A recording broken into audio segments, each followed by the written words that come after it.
Vatican ने Israel को जिस दिन पोप लियो चुन के आया, उसी दिन उसने इजराइल के अधिकारियों को मिलकर बोला, तुमको 2 स्टेट का अनाउंसमेंट करना पड़ेगा, तभी इजराइल में शांति आएगी। 2 स्टेट का इजराइल का मतलब क्या हुआ? मंदिर को तुमको 2 भाग करना पड़ेगा, तभी शांति आएगी। बोलो हालेलुया। अगर मंदिर को 2 भाग करने की बात आती है, इसका मतलब प्रकाशित वाक्य 11वां अध्याय सीन में आ गया है, क्योंकि मंदिर का 2 भाग प्रकाशित वाक्य में ही होता है। प्रकाशित वाक्य 11वां अध्याय के अंदर उसका 1 और 2 वचन पढ़ोगे तो बाइबल कहती है, And there was given me a reed unto the rod, and the angel stood, rise and measure the temple of God, and altar, and them that worship therein. जो लोग मंदिर में आराधना करते हैं उनको नाप ले। और दूसरा वचन में लिखा है, बाहर का आंगन छोड़ दे। वो अन्य जातियों को दिया गया है।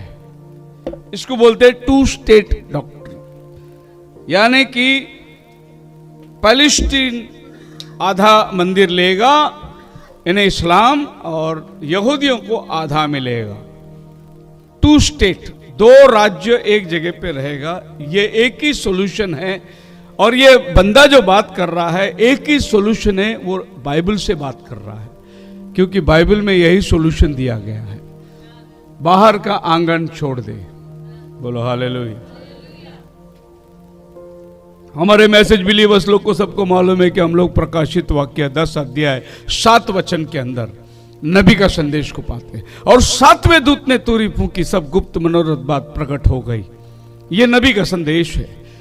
8वां अध्याय के अंदर यूहन्ना को आज्ञा मिली, जा किताब लेके खा, और ये 7 मोहरों का किताब है जो दुल्हन को मिल चुकी है, और दुल्हन वो 7 मोहरों की किताब को पा लिया है, और दुल्हन रैप्चर के लिए तैयार हो रही है। हालेलुया। सो मसीह में मेरे प्रिय लोगों, इस मंदिर का बंटवारा होने वाला है। बाहर का आंगन अन्य जाति को दिया जाएगा। यह है बाहर का आंगन, और वो है मंदिर का स्थान। और यह मंदिर जब बनेगा तब बंटवारा। अब इस जगह पे आप देखेंगे वो गुम्मट नहीं है। कौन सा गुम्मट? जो आज खड़ा हुआ है। ये गुम्मट किधर गया? इसको ढा दिया गया। ये गुम्मट जो है गिराया जाएगा। क्यों गिराया जाएगा? क्योंकि ये बनाया गया है बाद में। और ये कब बनाया गया? जब इज़राइल खुदा से दूर गई, खुदा से मुखर गई, तब इस्लाम लोग आए और उन्होंने वही जगह पर अपनी गुम्मट बनाई। ये गुम्मट जब तक नहीं निकलेगा, इज़राइल शांति से नहीं बैठने वाला है। और इज़राइल आज अपनी टेरिटरी को बढ़ा दिया है। ये इज़राइल आपके और हमारे लिए घड़ियाल है। बोलो हालेलुया। लोग भी बहुत सोचते रहेंगे अपने मैसेज सुन के, कभी ओबामा बोलते, कभी पुतिन बोलते, कभी इज़राइल बोलते, कभी पोप बोलते, ये क्या इसी के ऊपर बात करते? क्या अरे इसी के ऊपर तो घड़ियाल बना हुआ है। आपका और हमारा टाइमिंग इन्हीं के ऊपर तो है। क्यों नबी ने बोला वॉच इज़राइल? क्यों नबी ने बोला वॉच रशिया? बोलो हालेलुया। आप बोलेंगे मैं बार बार पुतिन का नाम लेता हूं। नहीं, मैं पुतिन का नाम नहीं लेता हूं, मैं बार बार नबी की भविष्यवाणी याद दिलाता हूं, क्योंकि प्रभु ने बोला वॉच इज़राइल। अब इज़राइल अगला 30 साल तक अगर प्रभु ना आए तो दूसरा प्रेसिडेंट आने वाला नहीं है, पुतिन ही रहने वाला है, क्योंकि उसने इलेक्शन को ऐसे बांध के लिया, अगला 30 साल उसको कोई नहीं हिला सकता। और आपको मालूम नहीं, पुतिन वो कोई मामूली आदमी नहीं है। दुनिया में सबसे अमीर आदमी हो। पुतिन के पास जितनी संपत्ति है, इतना बड़ा संपत्ति दुनिया में शायद ही इंग्लैंड के रानी के पास होगी, और 1-2 जन, उसमें एक आदमी आता है पुतिन, द रिचेस्ट प्रेसिडेंट, सबसे खतरनाक आदमी है वो। 1 नंबर का ब्लैक बेल्ट होल्डर है। वो चलता है, अकेला ही चलता है वो। आप विश्वास नहीं करेंगे, वो गाड़ी से उतर के पेट्रोल पंप में पेट्रोल खुद ही भरता है वो। आप हैरान हो जाओगे उसको देखे तो।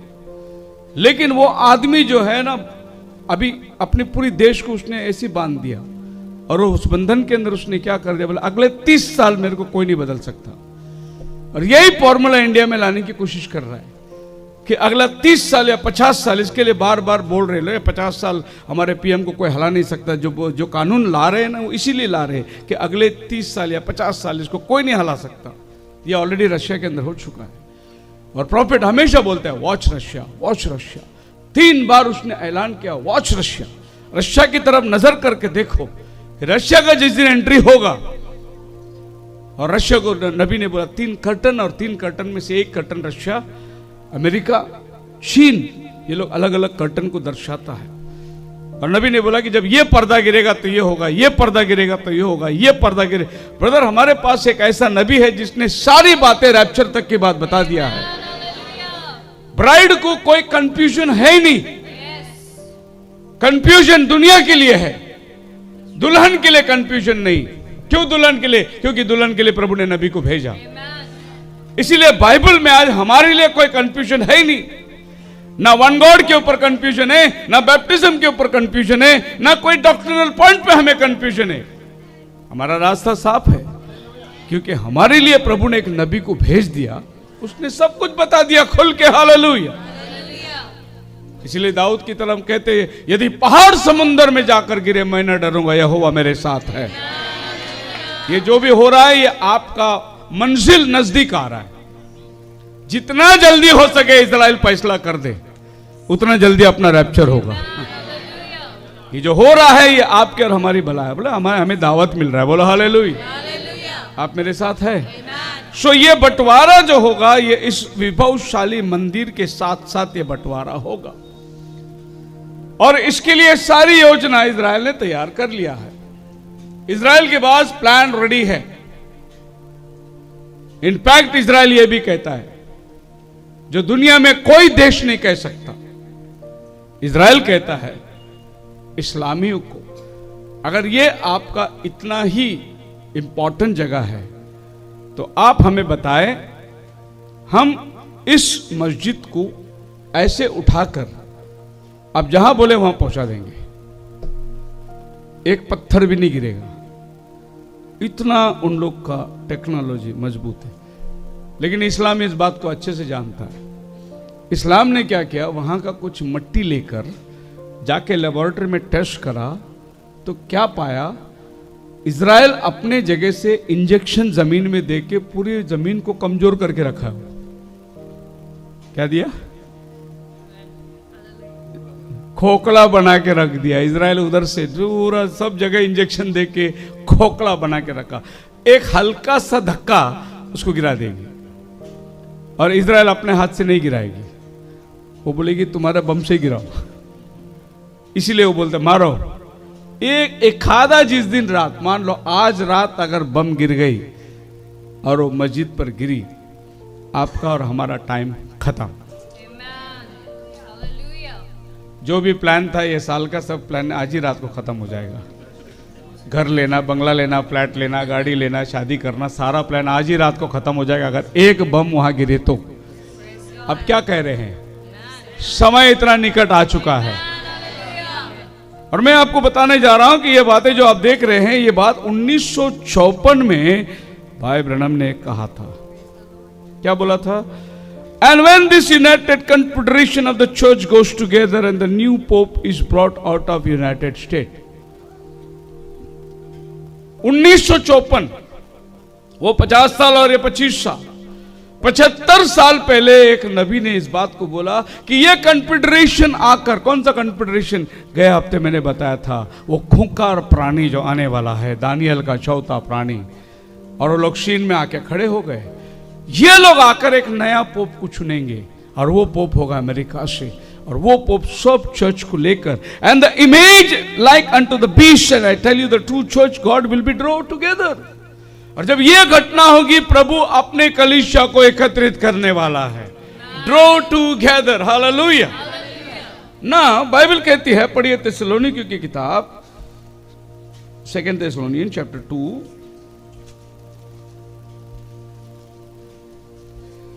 1 से पढ़िए। हे भाइयों, हाँ। अब हमने अपने प्रभु यीशु मसीह के आने और उसके पास इकट्ठे होने के विषय में तुमसे विनती करते हैं। भाइयों, प्रभु के आने और हमारा इकट्ठे होने, सी आवर गैदरिंग, यही बात नबी ने कहा 1954 में, God will draw the bride together. हमारा इकट्ठा होना, प्रभु का आना। हालेलुया। ब्राइड एकत्रित हो गए। ये मजाक का समय नहीं है, अटर सीरियस।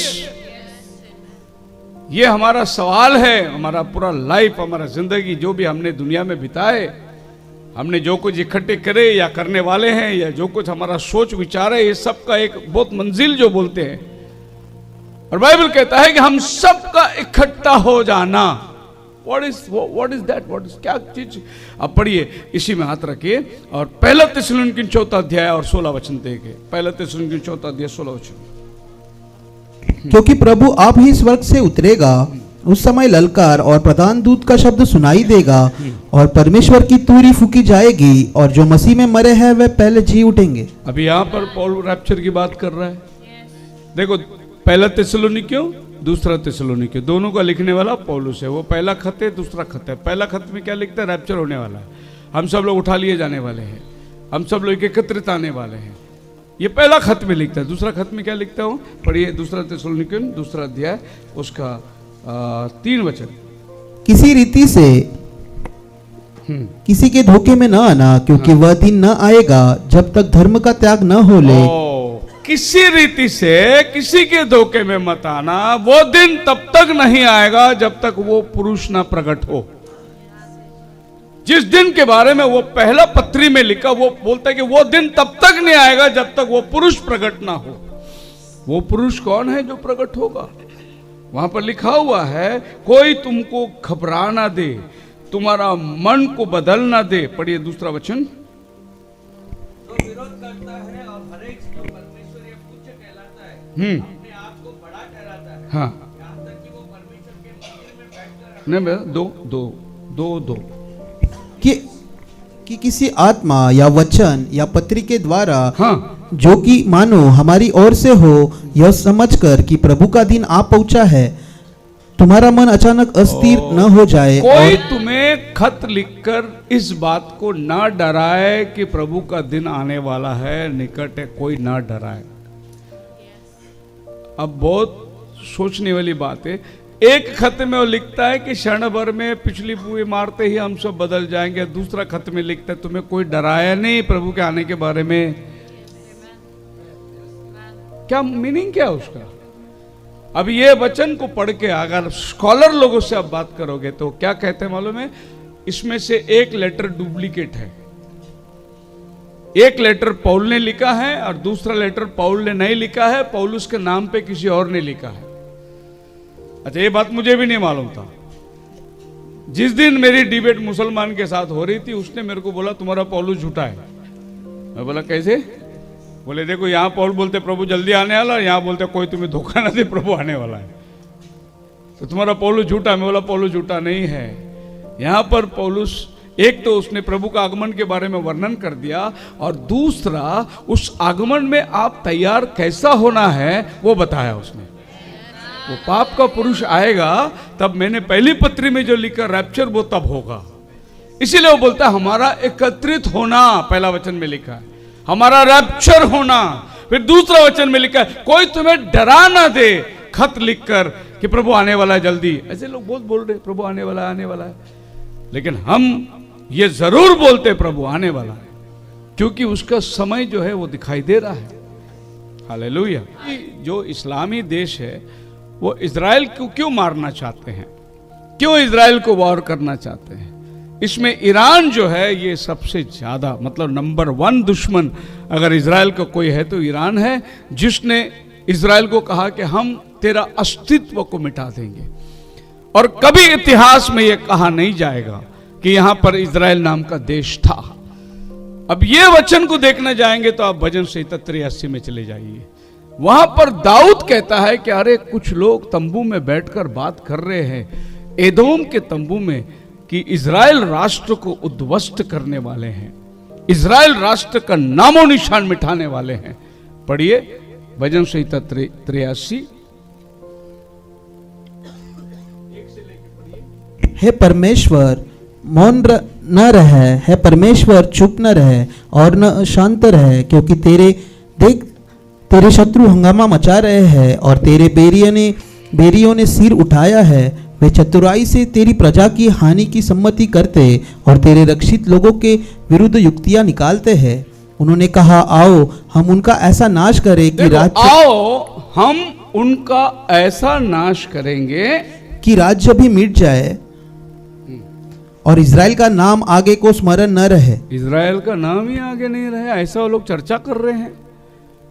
यानी जो बात आज ईरान कर रही है, ये बात 3000 साल पहले दाऊद ने लिख के रख दिया। Bible, hallelujah. पूरी इतिहास को बाइबल समझती है कि एक जगह में, और देखो वहां पर कितना देश का नाम है, पढ़िए। उन्होंने ये तो एदम के तंबू वाले और इश्माइली, मोआबी और हुगरी, गबाली, अमोनी, अमालेकी और सोर समेत पलिश्ती है। इनके संग अशूरी भी मिल गए हैं। उनसे तो लूत वंशियों को सहारा मिला है। इनसे ऐसा कर जो मिद्यानियों से और किशोन नाले में सिसरा और याबीन से किया था, जो इंदौर में नष्ट हुए और भूमि के लिए खाद बन गए। इनके रईसों को ओरेब और जायब सरीखे और इनके सब प्रधानों को जेब। इनमें जो देश है एदोम, इश्माइलाइट कौन है? इस्माइल के वंशावली, अरबी लोग, एंड मोआब, लोत के बच्चे, हगार के बच्चे, गेबाल, अम्मोन, अमालेक, फिलिस्टाइन। यही फिलिस्टाइन है जो आज लड़ाई कर रही है इजराइल के साथ। ये सब देश इकट्ठे हो जाएंगे और उन्होंने ये किया कि हम आगे को इजराइल का नाम भी नहीं रखेंगे।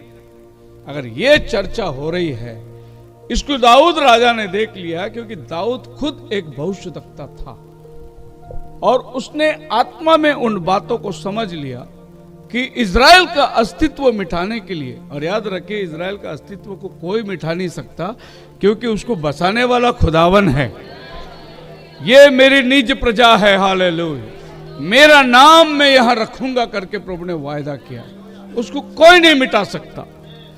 चाहे अभी क्या बोले उसको, इधर हमारे हिंदुस्तान के अंदर लोग टीवी की चैनल लेके घूम रहे थे और लोगों को पूछ रहे थे आप किधर खड़े, तो लोगों ने बोले we stand with Israel, we stand with. सब लोग यही बोल रहे थे, हम इजराइल के साथ खड़े हैं, क्योंकि इजराइल जो है वो इंडिया के लिए बहुत सपोर्ट किया है। जब भी पाकिस्तान के युद्ध के टाइम हो गया था, आप जानते हैं ऊपर का जो स्ट्राइक हो गया था और कारगिल जब अंदर आ गई थी, उस टाइम पे बहुत, तब इजराइल ने इंडिया को बोला डर मत, मैं तेरे साथ हूं, अगर जरूरत पड़े तो मैं यहां से आता हूं। इजराइल का प्राइम मिनिस्टर ने डायरेक्ट ऐलान किया इंडिया को। और फिर हमारे मोदी साहब अभी जब इजराइल में गए थे, उसने बहुत अच्छी बात बोले इजराइल फादरलैंड है, हम लोग मदरलैंड है। तो इजराइल हमारा फादर है बोल दिया उसने, तो ये कबूल कर दिया उसने, क्योंकि हमारे जितने हथियार आए हैं सब इजराइल से आए हैं और हमारे जितनी बॉर्डर सिक्योरिटी में इंस्ट्रूमेंट है सब इजराइल का इंस्ट्रूमेंट लगा हुआ है। सो इजराइल के साथ भारत का अच्छा दोस्ती है। डैनियल 9:27 के अंदर लिखा है, and he shall confirm the covenant with many for 1 week. एक सप्ताह के लिए बहुतों के साथ वो वाचा बांधेगा, इस जगह के लिए वो वाचा बांधेगा। अब ध्यान कर लेना, इस वचन के ऊपर इतना बड़ा कंफ्यूजन है। ये 27 है, 26 पढ़िए क्या लिखा है, 9:26। उन 62 सप्ताह के बीतने पर अभिषिक्त पुरुष काटा जाएगा और उसके हाथ कुछ न लगेगा, और आने वाले प्रधान की प्रजा नगर और पवित्र स्थान को नष्ट तो करेगी, परंतु उस प्रधान का अंत ऐसा होगा जैसा बाढ़ से होता है, तो भी उसके अंत तक लड़ाई होती रहेगी। क्योंकि उसका उजड़ जाना निश्चय ठान लिया गया है। हाँ जी, आगे। वह प्रधान 1 सप्ताह के लिए बहुतों के संग दृढ़ वाचा बांधेगा। वो प्रधान अब दूसरे की बात कर रही है, 26 में दूसरा प्रधान की बात कर रही है बात, और ये 26 में जिसका बात हो रहा है वो काटा जाएगा। अभिषिक्त पुरुष प्रभु यीशु मसीह काटा जाएगा। वो क्रूस पर चढ़ गया, उसका हाथ कुछ नहीं लगेगा। लोगों ने क्या बोल लिया, अरे यीशु को कुछ भी नहीं मिला, वो क्रूस पे जान दे दिया, उसका हाथ कुछ नहीं लगेगा। ये अभिषेक पुरुष अगर 26 में काटा जा रहा है तो फिर 27 में कौन आके वाचा बांध रहा है? और बाइबल उसमें साफ लिखा है 27 के अंदर क्या लिखा है? And he shall confirm covenant with many for 1 week. Hello, आप मेरे साथ है? देखिए, मैं जानता हूं नए लोगों के लिए दिक्कत होगी, समझने में कठिन होगा, बहुत से नए लोग भी दिखाई दे रहे हैं, लेकिन माफ करना, ये बात मुझे बोलना है क्योंकि हमारी सीरीज चल रही है। और खाली आज ये मैसेज अंबरनाथ चर्च तक सीमित नहीं है, ये मैसेज पूरी वर्ल्ड में असीमित है।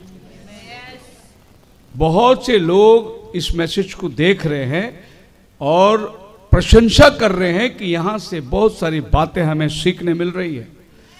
आप मेरे साथ है? सो मुझे आपको भी बोलना है और जो लोग सुन रहे हैं उनके लिए भी बात करना है, क्योंकि तैयारी का समय है अभी। सो वो आकर वाचा बांधेगा, इसीलिए मैंने स्टार्ट ही किया। डैनियल 9:26-27 सीन में आ चुका है।